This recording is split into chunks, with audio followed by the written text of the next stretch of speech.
नमस्कार दोस्तों, मेरा नाम कृष्णा लोहान और मैं आपका स्वागत करती हूँ अपने चैनल पर। दोस्तों, आज हम बात करेंगे हिंदी साहित्य से संबंधित जो इसकी प्रवृत्तियाँ हैं उसके बारे में बात करेंगे। ये भी बीए फर्स्ट सेमेस्टर का एक महत्वपूर्ण क्वेश्चन है। इसके बारे में हम डिस्कस करेंगे और जानेंगे कि आदिकाल की जो मुख्य प्रवृत्तियाँ हैं वो कौन सी थी, उनको डिटेल में जानेंगे। हाईलाइटेड जो मैं सेंटेंस कर चुकी हूँ, इसके बावजूद भी मैं आपको डिटेल में ही कराऊंगी। हाईलाइटेड का मतलब ये है कि यहाँ पे आपको सिर्फ हाईलाइटेड ही नहीं लिखनी है, इसके साथ साथ आपको जो डिटेल दी गई है वो भी आपको करनी है। हाईलाइटेड का मतलब सिर्फ यहाँ पे इतना ही है कि आपको किसी भी पैसेज से रिलेटेड, आपके जो क्वेश्चन है उससे रिलेटेड आपको समझने में आसानी रहेगी, इसलिए मैंने यहाँ पे हाईलाइट किया है।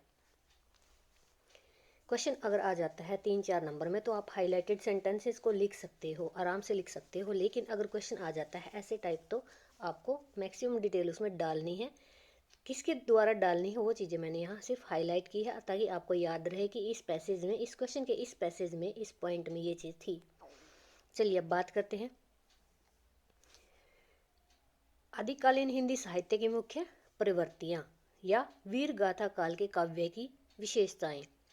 ये क्वेश्चन दो तरह से आ सकता है, आप यहाँ देख रहे हैं। या तो प्रवृत्तियाँ पूछी जा सकती है, प्रवृत्तियों में एक प्रवृत्ति वीर गाथा काल भी है, आपको इसकी विशेषताएं बतानी है, इसके बारे में डिस्कस करना है। तो चलिए पढ़ते हैं। आदिकालीन हिंदी साहित्य के बारे में अगर बात करें तो ये कब से कब तक माना जाता है? 1050 से 1375 तक, यानी 325 वर्ष का इसका साहित्य माना जाता है।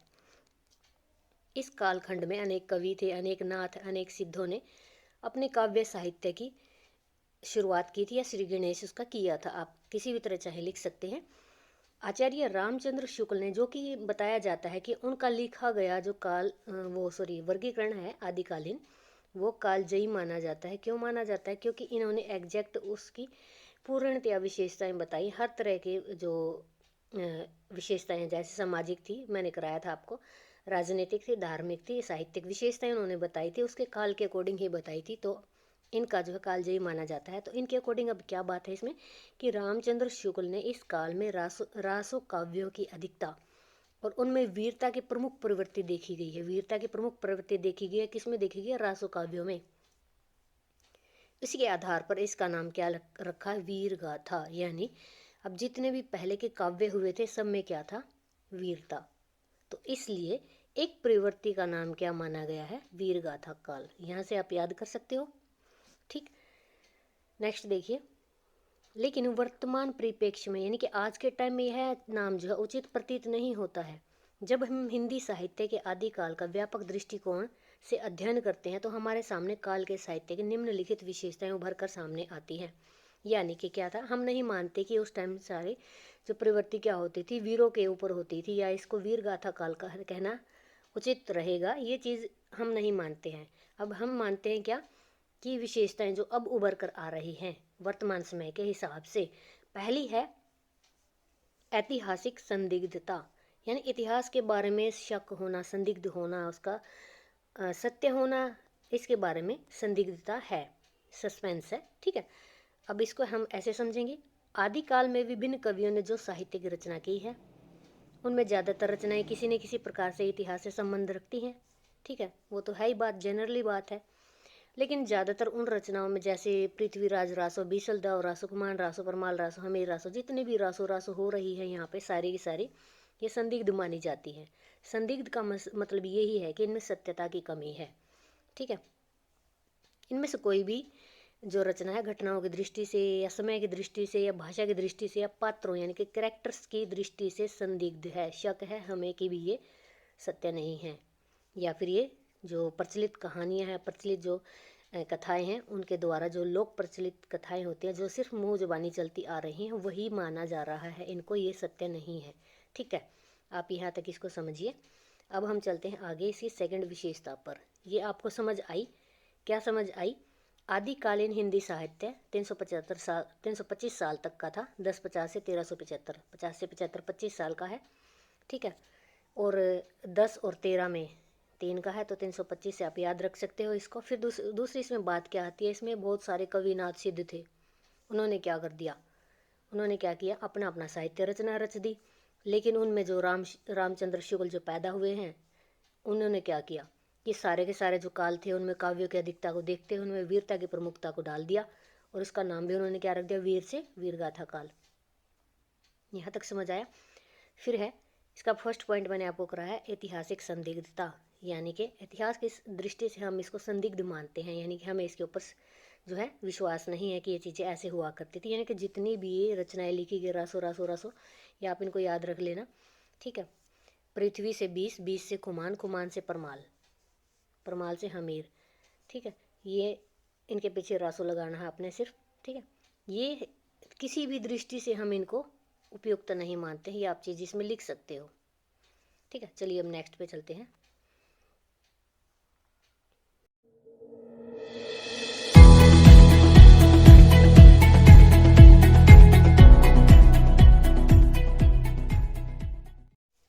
सेकंड पॉइंट है दोस्तों इसमें वीर रस प्रधान काव्य।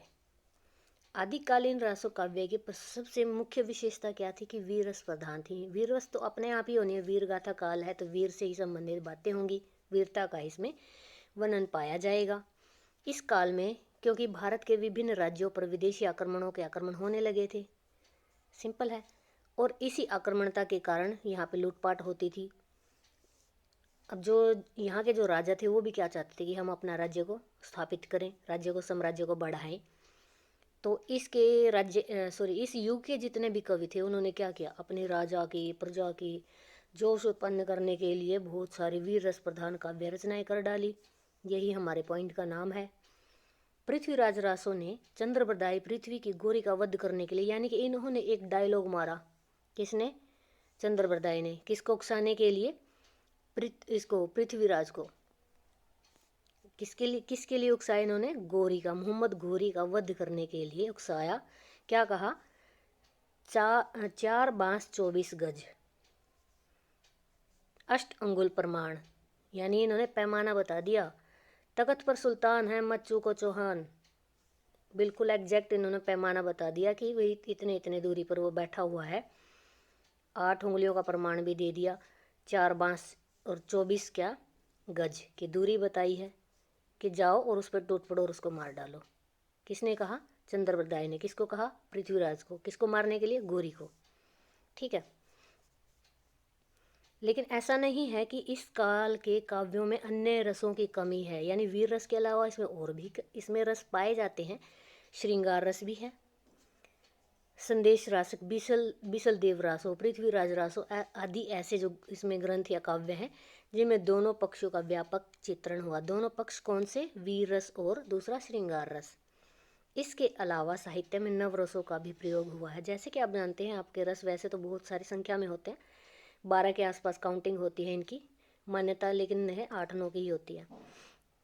थर्ड पॉइंट देखेंगे, आश्रयदाताओं का यशोगान, यानी जितने कवि जिसके राजा के आश्रय में रहे हैं, जिसके दरबार में रहे हैं, उसी का तो डंका बजाएंगे। अब चलिए पढ़ते हैं कौन कौन था, कहाँ कहाँ।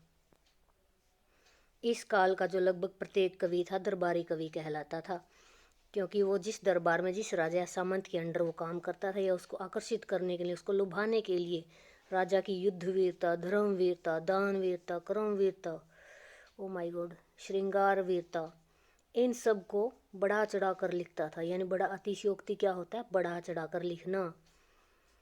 कोई भी कवि इसका अपवाद नहीं है, यानी जितने भी दरबार में थे वो अपने आश्रयदाताओं का यशोगान करते थे, ठीक है जी।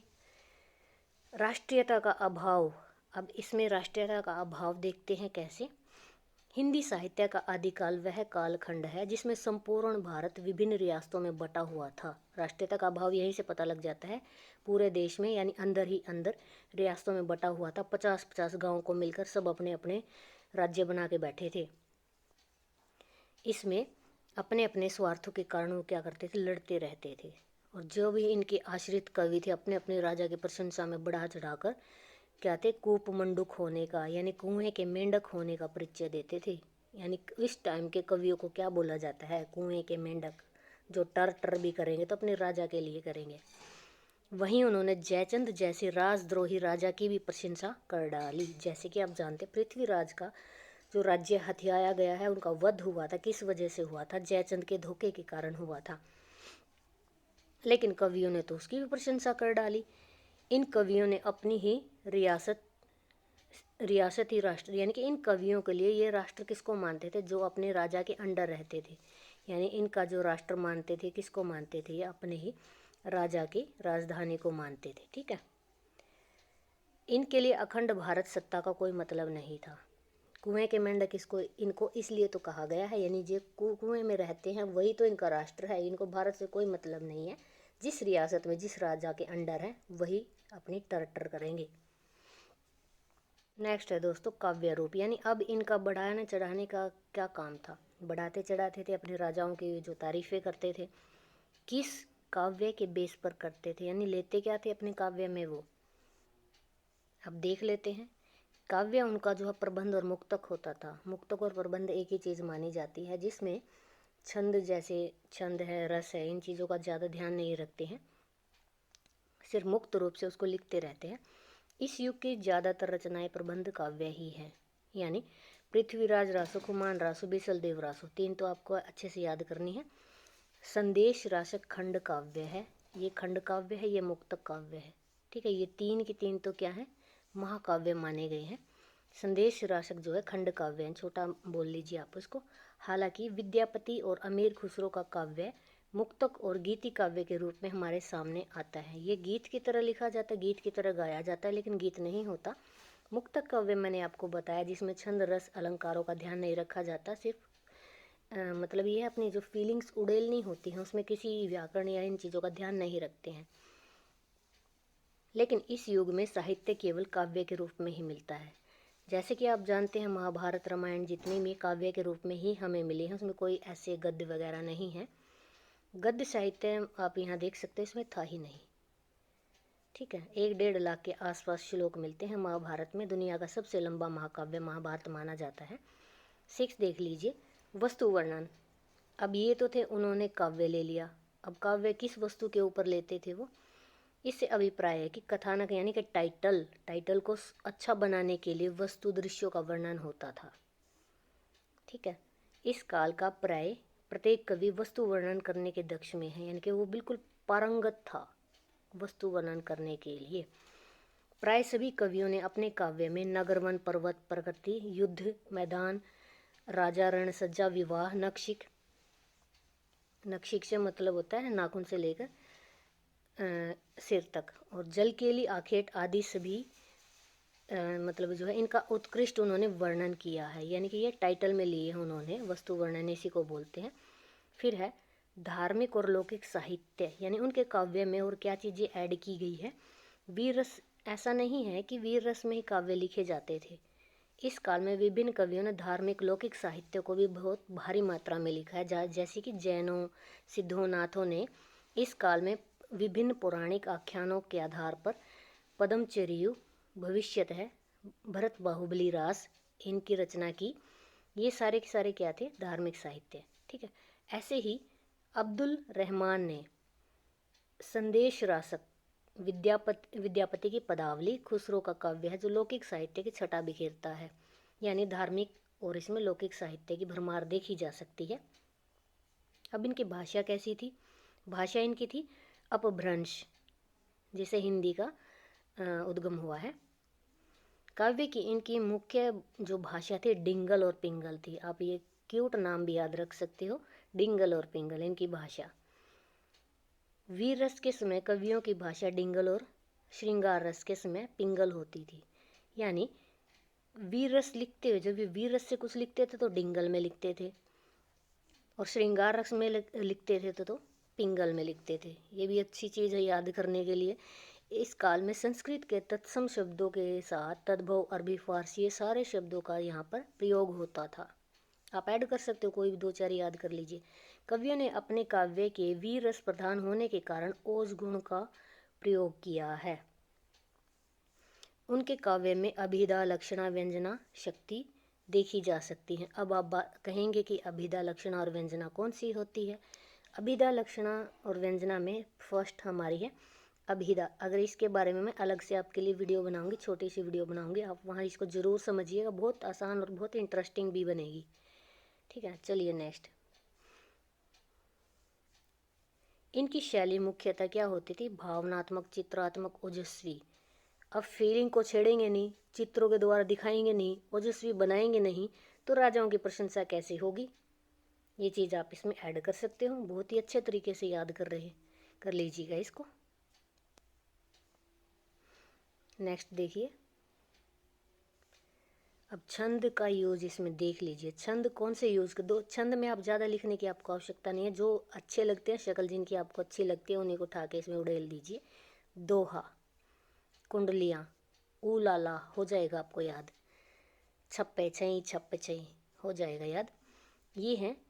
वीर भी लिख सकते हो, तोमर, तोटक, ये आपकी मर्जी है। आप इनमें से कुछ अपने हिसाब से याद कर लीजिएगा। इनके छंद विधान के बारे में आचार्य हजारी प्रसाद द्विवेदी कहते हैं, वैसे तो तलवार की झंकार में तोटक, तोमर, पधरी पर उत्तर आते हैं, पर जमकर वे छप्पई और दोहा में लिखते हैं। इसका मतलब क्या है? वैसे तो तलवार की झंकार में, यानी युद्ध शैली का जब वर्णन होता है तो उसमें तलवार की झंकार यानी तलवार से संबंधित अगर कोई दोहा लिख देते हैं तो उसमें तोटक, तोमर और पदरी नजर आते हैं, लेकिन जमकर वो छप्पे दोहा पर लिखते हैं। यानी झंकार, तलवार की बात आते ही इनका यूज़ करते हैं, और जब तलवार वो चलने लग जाती है तो छप्पई और दोहों में लिखते हैं। रासों के छंद जब बदलते हैं तो श्रोता के चित्त में प्रसंगानुकूल नवीन कंपन उत्पन्न करते हैं। यानी रासों में जो छंद बदलते हैं, यानी छंद जब कैसे तोटक, तोमर से इनसे जब वो आ जाते हैं छई, छप्पई और इसमें दोहों में आ जाते हैं, तो जो पढ़ने वाला होता है, सुनने वाला होता है, उसके मन में टाइटल से रिलेटेड जो है रोमांच पैदा हो जाता है। ठीक है दोस्तों। अब दोस्तों इसमें देख लेते हैं, इस क्वेश्चन को हम छोटी सी ट्रिक या छोटी सी एक जुगलबंदी के तरीके से कैसे याद कर सकते हैं। आदिकालीन जो प्रवृत्तियां हैं उसका फर्स्ट पॉइंट क्या था? ऐतिहासिक संदिग्धता। यानी हमें इतिहास के बारे में शक है कि उस टाइम वीर रस प्रधान काव्य में लिखी जाती थी। क्यों? क्योंकि जो आश्रयदाता थे उन्हीं का तो यशगान करेंगे। अब वो दूसरों का क्यों करेंगे? उनमें तो राष्ट्र के प्रति प्यार थोड़ा है ना है।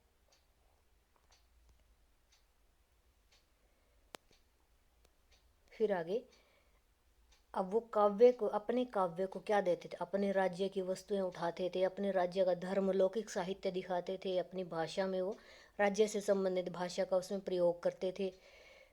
और लास्ट में इसमें आएगा कि अपने जो राज्य से संबंधित जो छंद है उन्हीं का तो वो यूज़ करते थे।